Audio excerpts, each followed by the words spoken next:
শীতকালে আসলে আমাদের এনভায়রনমেন্টে প্রচুর পরিমাণে ডাস্ট থাকে এবং ডাস্টে যদিও জীবাণুর মাত্রা শীতকালে একটু কমে যায় এনভায়রনমেন্টে, কিন্তু যেহেতু ডাস্ট আবার বেড়ে যাচ্ছে সেই জন্য ডাস্টের মাধ্যমে বিভিন্ন ধরনের জীবাণু বা কন্টামিনেশন হওয়ার চান্স, খাদ্যে কন্টামিনেশন হওয়ার চান্স খুব বেশি থাকে। এবং আমি আগেই বলেছি যে আমরা শীতকালে সাধারণত এই ভাজা পোড়া বাইরের খাবার একটু বেশি পরিমাণে খেয়ে থাকি।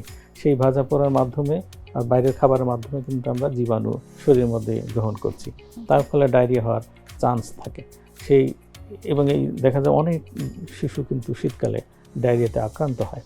সুতরাং এদিক থেকে খেয়াল রাখতে হবে যে আমরা বাইরের কোনো খাবার শিশুকে যেন না দিই। এবং শিশুদেরকে অবশ্যই কিছু ক্ষেত্রে অবশ্যই মানতে হবে, যেমন শীতকালে হলেও শিশুদের একটা টেন্ডেন্সি থাকে চকলেট, আইসক্রিম সবসময় খাওয়ার একটা টেন্ডেন্সি বরাবরই থেকে যায়।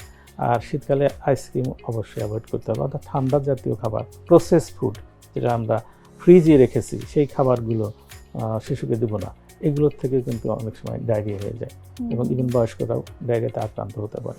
সুতরাং প্রসেস ফুড, প্রিজারভেটিভ দেওয়া কোনো খাবার যেগুলো আমরা ফ্রিজে অনেক দিন ধরে সংরক্ষণ করেছি এবং বাইরের খাবার যেগুলো ধুলাবালির মধ্যে ভাজা পোড়া বিভিন্নভাবে তৈরি করা হচ্ছে, এগুলো আমরা অ্যাভয়েড করব, যাতে করে আমরা ডায়রিয়া জনিত যে কোনো সমস্যা থেকে আমরা দূরে থাকতে পারি।